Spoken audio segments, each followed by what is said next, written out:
Hey, what's up, Meta Church? We are in the third and final installment of our Awe and Wonder series. And in the spirit of this series, I'm opening every sermon with a question or maybe a couple of questions. So here is today's question. Have you ever been so overcome, maybe even so overwhelmed by a moment or an experience that it left you like just kind of completely standing in awe? I'm talking about something that like it was kind of almost transcendent, like it was bigger than that moment, like it was more than that, like it was like emotional, maybe borderline spiritual. Okay, I'll show you what I mean, because I think sometimes it's helpful to see a visual. So here's a few photos. Okay, here's a photo of a young girl, and clearly this girl is emotional. Now, this photo went viral because this young girl's family member took this photo of her and shared it on Reddit. And apparently, this was the girl's response when Taylor Swift stepped on the scene. When Taylor Swift stepped out for her concert and began to perform, this girl was just like overwhelmed and overcome, like in so much awe that she was just like moved to tears. And this family member decided to take a photo of it and post it on Reddit for the whole world to see. The photo went viral, and every Swiftie is like, yeah, that's all of us, right? Like that's, you get it. You're like, it is so emotional. Like I feel, like I felt that way. I did that. I am that girl. Okay, and it's kind of easy to pick on Swifties and whatever, but this also happens to sports fans. In fact, just like a couple months ago in October, when the Texas Rangers won the Major League Baseball World Series for the first time in over 60 plus years, there were several photos that went viral of Texas Rangers fans overly emotional as well. In fact, here's one of them, guy just kind of, moved to tears and just like in awe of what just happened. Maybe even disbelief that the Texas Rangers actually won the World Series. But the reality is that like these moments, it's not just, you don't have to be like crying for it to be like, a moment of awe. Here's a photo of a recent film festival where the standing ovation apparently lasted for like over 10 minutes, where people were so moved, so compelled by the film that they'd seen, they just stood to their feet and clapped and cheered and applauded for an extended period of time. So when I say, have you ever been so overwhelmed or maybe so overcome or captivated by a moment or an experience, this is what I'm talking about. Like maybe for you, same thing. Maybe it was a performance. Maybe it was a concert. Maybe it was a song. Maybe it was a dance. Maybe it had nothing to do with that. Maybe it was like more like nature, right? You saw like just like this brilliant sunrise, or you hiked to the top of this mountain and just the views were breathtaking. And so it just kind of left you like standing in awe, like just overwhelmed and captivated by that experience. Maybe it's a little bit more significant. Maybe if you're a parent, it was, the birth of your child or the birth of your children, and you just felt kind of like speechless. I remember when my daughter was born that I just felt like so overwhelmed by the emotion, and it genuinely felt like this is transcending this time or this space or this moment.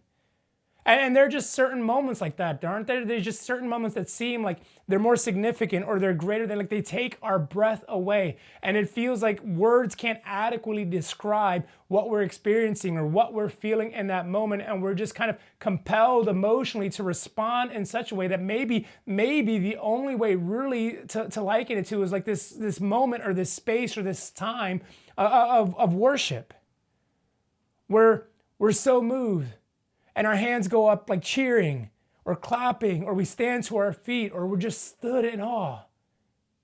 And it feels quite like a worshipful moment. Now I would guess, or I would suspect that most of us, maybe all of us, have had moments like that. Again, whether it be an event, a moment at a church, or whether it be the birth of a child or something altogether differently. We've encountered that and we've experienced that.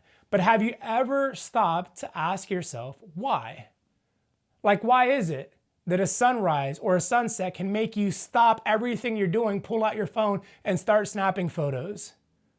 Why is it that a performance or a show of some kind can just cause you to just stand to your feet and just clap for what seems like an excessive amount of time? Why is it that the birth of a child would just kind of move you to this point or this place of praise? Well, I think, I don't know what you think, but I think it's because moments of awe produce hearts of worship. moments of awe produce hearts of worship. Now, when I say worship, I think probably most of us are thinking of like a church service where we sing some songs, we stand to our feet, maybe we lift our hands or whatever. Maybe it's a prayer kind of thing. We think of worship in that way, but worship is so much more than that. You see, worship is both an attitude and an action. It can be an action such as singing. It could be an action such as praying. It could be an action such as like standing to our feet and clapping. It could be an action such as bowing to our knees and humility. Or it could be an attitude, or as well as an attitude, I should say, where it's what we think and how we think of that thing, what we think about and how we think of that thing. That too is also worship. And the reason why I believe that moments of awe produce hearts of worship is because I believe God created us for worship. See, I don't need to know everything about you or your life or your upbringing or your background, but I believe God has created each and every one of us to worship, to have a heart of worship. That for you and for me, part of what sparks our worship is when we stand in awe of something, when we experience something so significant or so surreal, or like I said, so transcendent that it compels us to respond in a worshipful manner. We stand in awe and wonder, and our response is to just respond with a form of worship. I think our spirits recognize that those moments, whatever moment it is that you think of, whatever moment it is that you reflected on, whatever moment it is that compels you to respond in that way, that they are so rare, so distinct, and maybe even so divine that the only appropriate response is worship. And I think this is actually a natural progression of awe and wonder. You see, I think when we talk about awe and wonder, it begins with this sense of expectation, like I talked about a couple of weeks ago, where there's this sense, this anticipation and expectation of here's what's to come. And then it's immediately followed by a series of maybe questions or problems, as I discussed or as I shared last week, where we think, wow, this is going to be incredible. I can't believe this is, I get to experience this, or I can't believe I get to stand in all this. And then it's kind of immediately confronted with, but what about this? Or how are we going to do that? Or how could it be for me? Or any of those things that we shared last week out of Mary's story and the Christmas story. But then it ultimately concludes with and results in a response. That the progression of awe and wonder begins with expectation. It's followed by these problems or these questions, and then ultimately concludes with a response or results in a response of some kind. And this is exactly what we see in the Christmas story. And where we're going to be today is now looking at a different, we've looked at Mary's story, we looked at the story from the shepherd's perspective, and today we get to look at it from a different perspective found in Matthew chapter 2. So Matthew chapter 2, I'm going to read a little bit, I'm going to talk a little bit, read a little bit, talk a little bit. So just kind of bear with me as we go along. Here we go, Matthew chapter 2, starting in verse 1.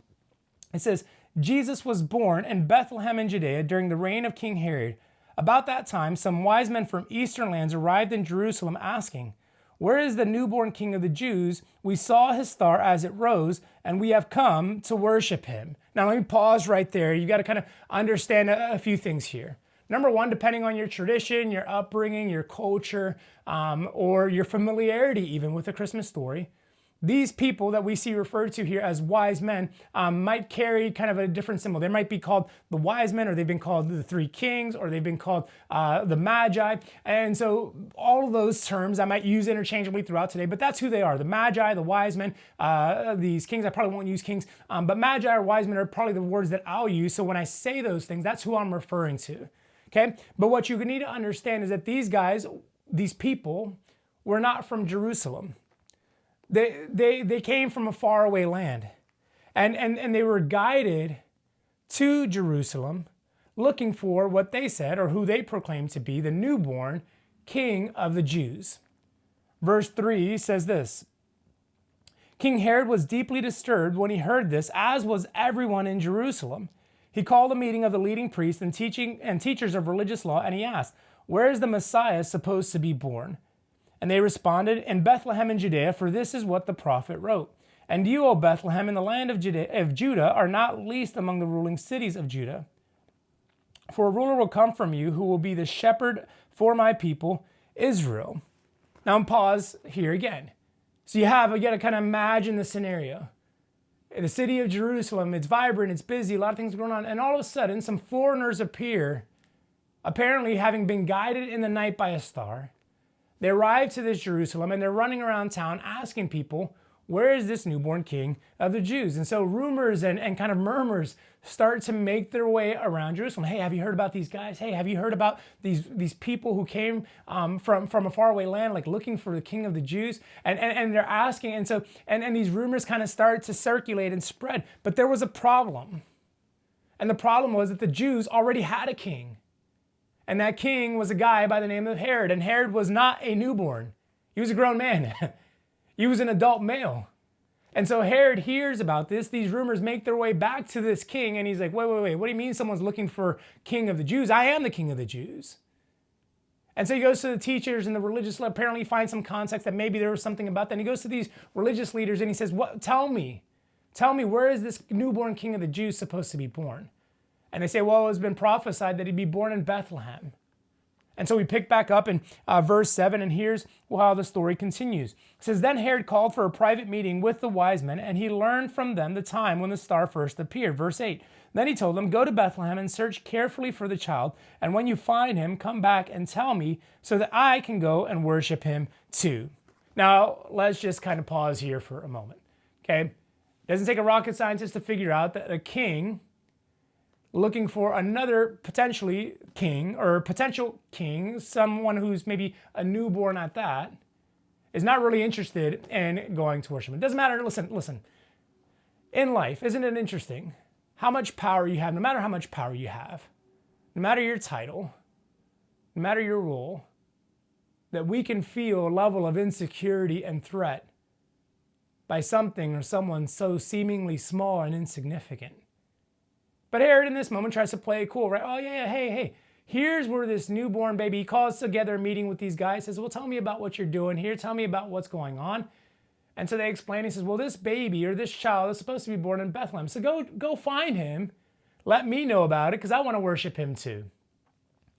I don't know how they received it, but the story goes like this in verse 9. It says, after this interview, the wise men went their way, and the star they had seen in the east guided them to Bethlehem. It went ahead of them and stopped over the place where the child was. When they saw the star, they were filled with joy. They entered the house and saw the child with his mother Mary, and they bowed down and worshipped him. They opened their treasure chests and gave him gifts of gold, frankincense, and myrrh. Now, these wise men finally make it to their destination, having traveled from wherever it was that they came from. Having made it to their destination, they stop in. The star that had led them kind of stops over the place where Mary was with this child. They walk in. It says they were overcome with joy. And it says they bowed down and they worshiped him. Like there was something so compelling, something so significant, something so divine in this moment, so awe-inspiring that the only appropriate response that they could think of was to worship. They responded in worship. But it wasn't just that they responded in worship. They actually came prepared to worship. They came prepared to worship. Check this out. Go back. Remember, we read this in verse 2. Matthew 2:2 says this. The wise men, the magi, they're asking, where is the newborn king of the Jews? We saw his star as it rose. And get this, we have come to worship him. We came with the intent of worshiping. We knew something significant was going to be happening here.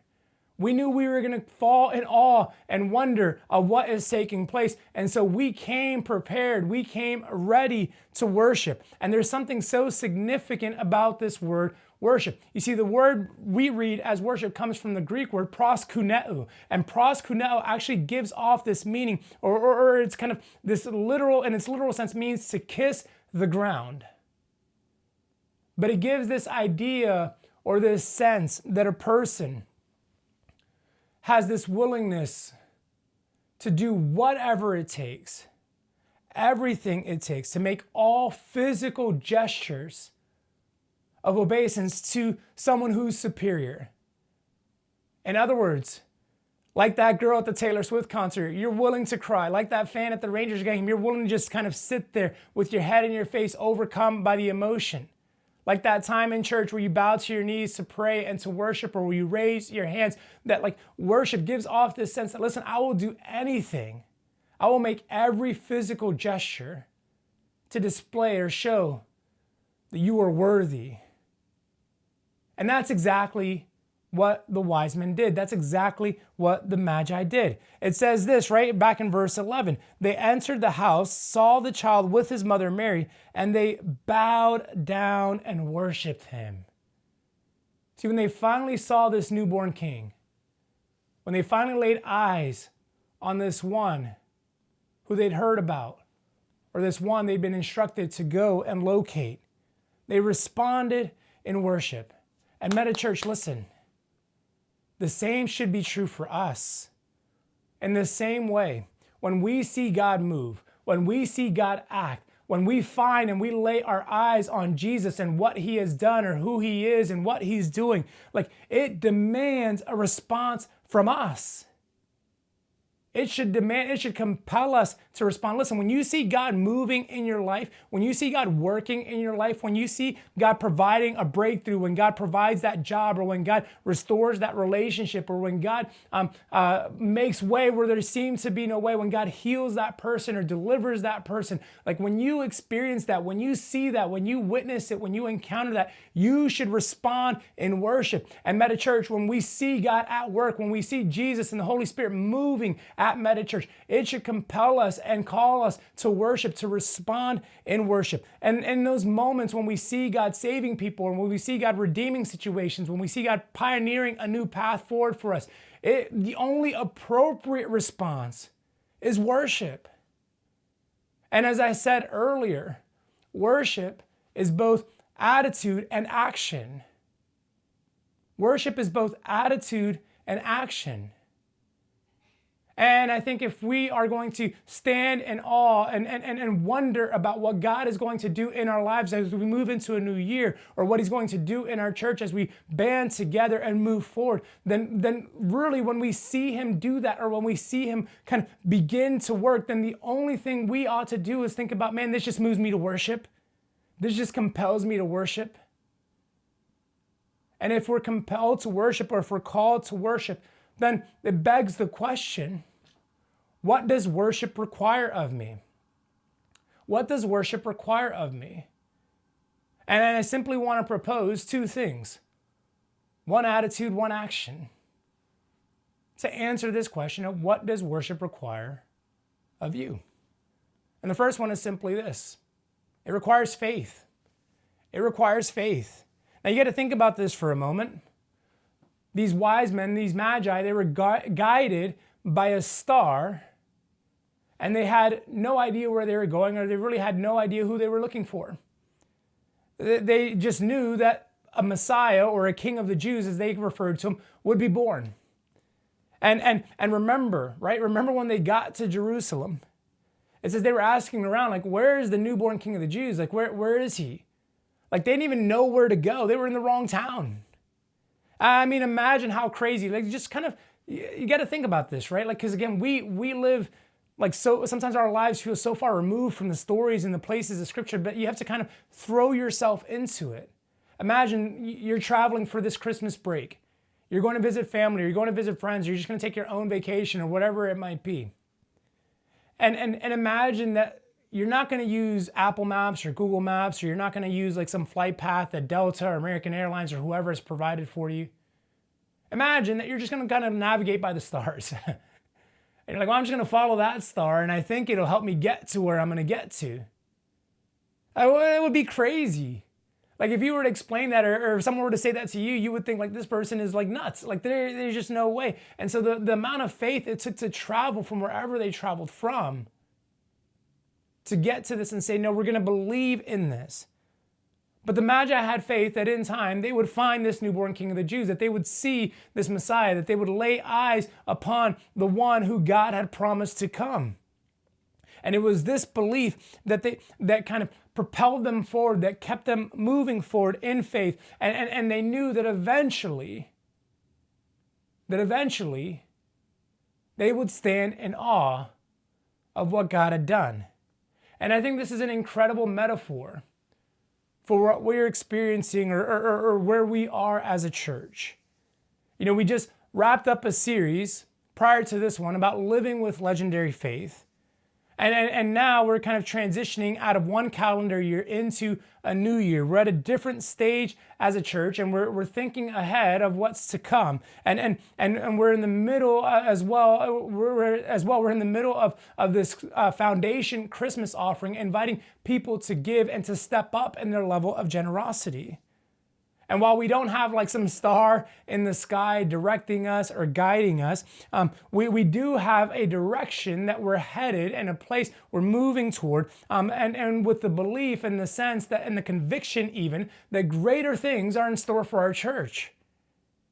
And like the wise men, we're going to keep stepping forward. We're going to keep moving forward until we arrive or until we see God fulfill his promise and do the things that he's promised he would do, and so that we could partake and experience and participate in the miracles that God has for us.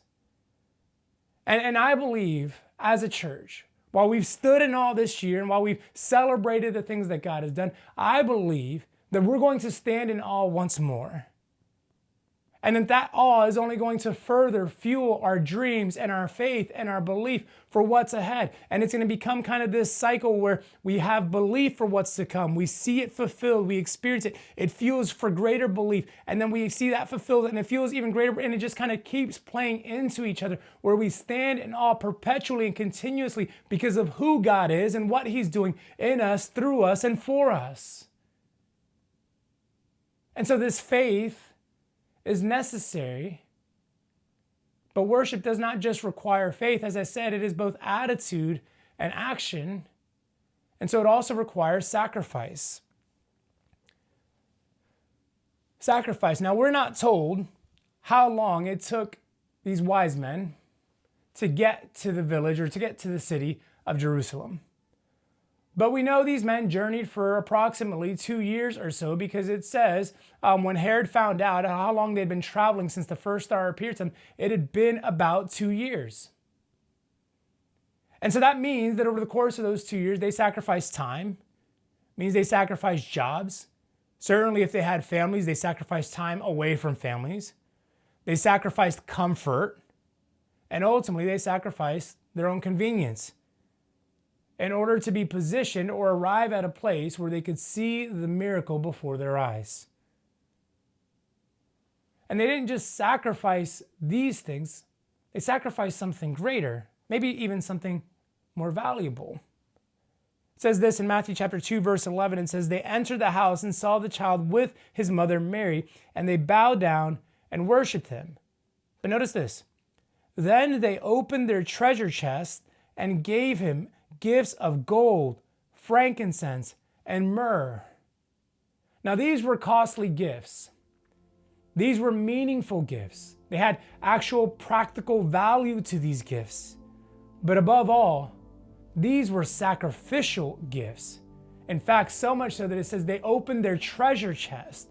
Now, the Greek word for that treasure is thesaurus, and it's where we get our English word thesaurus, where, a treasure, a trove of words. But it literally means a stored treasure. It means something that has been prepared, something that has been set aside, something that has been built up over time. And these wise men, these magi, had stored up this treasure, had brought this treasure, and they placed it at the feet of Jesus, at the feet of this newborn king, at the feet of the Messiah. And in other words, this was something the magi were prepared to do. They came prepared to give. They didn't just have the faith, they didn't just have the attitude of worship, but they had the action of worship, coming willing to sacrifice. They didn't come a long way just to see Jesus, and they didn't come a long way just so they could hold back from Jesus. They came a long way so that they could give to Jesus, so that they could worship Jesus, so that they could be in the presence of Jesus. This was something they had been saving and preparing for. And again, I think this is true for us at Meta Church. You see, we've come a long way as a church, but we didn't come this far just to get this far. And we've come a long way as a church, but we didn't come this far just so that we could hold back from what God wants to do next.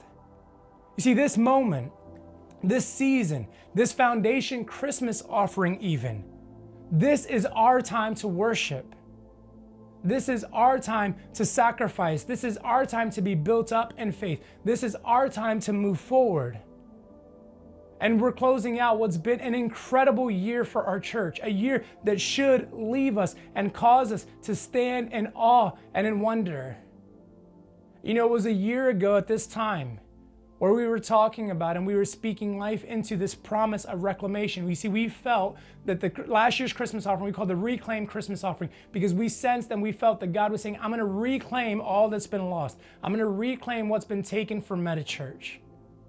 And that 2023 would become a year where God would bring back this promise, where he would help us regain our footing and reclaim the ground that we had lost or that had been taken, and help us move forward and reestablish ourselves as a church. And I remember a year ago, as Kristen and I were not just talking about the offering, but praying about what is our contribution? What is it that we're supposed to do? And it became really clear to us that we were supposed to give at a very significant level. And it became clear to us for one kind of primary reason. And that reason was simply this. We felt like, and we sensed in our spirits, that we believed God was going to do great things like he had done for our church in the past. And so we wanted to give a gift that reflected the level or the measure of what we believe God was capable of doing. Certainly, at least a gift within our means or our ability to do. And I've never done this before, and I don't do this now to pat myself on the shoulder or to build up Chris and I as something so significant, but I want to share with you the amount that we gave, because it was significant. And it was the largest gift given to last year's Christmas offering. We felt like what we were supposed to give and what we should give and what we decided to give to last year's Christmas offering was a gift of $10,000, above and beyond our normal tithes and offerings. It was a sacrificial gift, to say the least. It was a significant gift, and it was one of the largest gifts we've ever given at one time to Meta Church. But there was this sense within us that the gift, the size of this gift, represented for us the faith and the belief we had, and maybe even the gap that God had to span to reclaim his promises. And listen, let me tell you, this year has been nothing short of significant for our church. This year has been nothing short of historic for our church. Our church has grown significantly, numerically and spiritually. We've seen more people give their lives to Jesus this year at Meta Church than in any other year of our church, and all other years of our church combined even. We've seen more people take the step of baptism and get baptized. We've more than doubled the number of volunteers we have serving in our church and outside of our church. I mean, there's so many different things, and I won't go into all the details today or at this time about everything we've seen happen in our church. But here's what I know, and here's what you experience and what you feel. We're not only larger or bigger, but we're stronger and we're healthier than we've ever been as a church. And I think back on this gift, because while it was an incredibly sacrificial gift, there was a sense for me. There was a sense that, like, well, I'm going to give this, and I know that, like, over the course of this next year, I'll find favor in work and in my job and my career, and I'll be able to, you know, kind of recoup that, if you will, over a period of time, and be able to, like, save that amount of money back into my account and be able to have that for our family. Like, by next year, this time, like, it was almost kind of like we probably won't even feel it. And I've been thinking about that, because it didn't make my gift, or the gift that Krista and I gave, less faith-filled. It didn't make it less sacrificial. But there was this sense of, like, okay, a year from now, like, we'll be okay financially. We'll be in a good spot. And the irony of that is that, like, that wasn't the case. In fact, we've now focused our efforts full time on the church. I know, losing the job I had, and felt like God was saying, hey, it's time to focus on the church. We took a significant pay cut. That $10,000 has not been replenished or replaced. And so this year I've thought a lot about that, leading into this Christmas offering. Specifically, I've thought about, like, would I have given that amount had I known what we were about to step into? And chances are, I wish I could tell you, oh yeah, I would have done it. Chances are I probably wouldn't have. But here's what I am proud to say. I'm proud to say that when I look back on this year and I see all that God has done, the salvations, the life change, the families that have been transformed, the people that we're connected to, the people that are a part of our lives. When I look back on those things, I'm so grateful that I sacrificed and that I was a part of the miracle. And it's not to say that all those things happened because Kristen and I gave, because there were many people who gave generously and sacrificially into last year's Christmas offering to pave the way for this. But listen, I look at it as like, that was my part. Kristen looks at it as like, that was her part. And together, we got to partner with God. And as we wrap up this year, I find myself standing in awe of all that God did. But it was preceded by sacrifice. It was preceded by faith. It was preceded by worship. And so, Meta Church, as we wrap up 2023, I want to invite you to come to worship. I want to invite you to prepare the way to kind of cultivate a heart and a posture that will allow you to stand in awe of God, to wonder about what he could do, not just at Meta Church, but in your life. And there's some practical things. Certainly you can live with greater faith. Certainly you can act on the faith that God has instilled and cultivated in you. But then you can also act with sacrifice. And so as we wrap up here today, as we wrap up for this year, I almost said beg. And maybe I need to beg. But I think more deliberately, I want to exhort you. I want to exhort you to stand in awe and wonder of what God could do in you, through you, for you, and with you. He has so much more on the horizon for us. He has so much more on the horizon for you. The question is, will you be moved in such a way where you just throw your hands up in worship, where you lay your heart out, where you offer whatever it is that you're holding on to, that stored treasure it is that you've kind of prepared, that you've set aside for whatever reasons, and say, God, it's all yours. I've come to worship. So with that said, I want to invite you to bow your head, close your eyes, as I lead us in a time of prayer. Lord, we thank you for all that you've done this year, all that you're doing at this moment, and all that you will do moving forward. God, there's great significance in the work that you're doing in our lives, in our church, across our people. And I pray, God, that as we reflect and we look back on what's taken place, that it would cause us to stand in awe, that it would cause us to wonder about what's to come.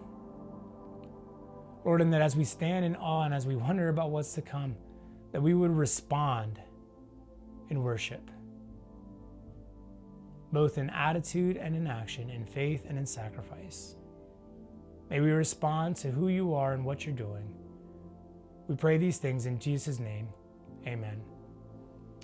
Hey, church, in just a moment, we're going to step into a time of worship. But before we do, I want to give you a moment or an opportunity to respond to our Foundation Christmas offering. I know I talked about this at the start of our church online experience, but I want to give you an opportunity to do. Now, you'll see up on the screen that there's a QR code.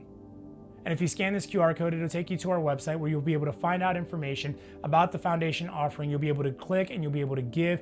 Maybe you've never taken the step to give. And today you can start.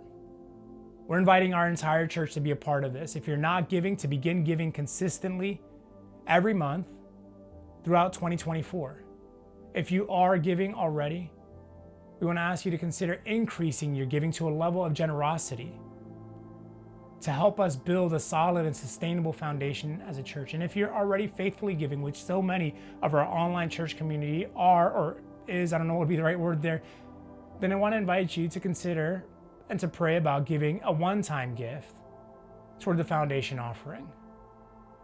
There's so much taking place. There's so much that we have to look forward to. There's so much that we can experience together. But it's going to require that all of us commit to laying this foundation for the future. So you scan this QR code, act on it as soon as you know God. If God's telling you right now, act on it right now.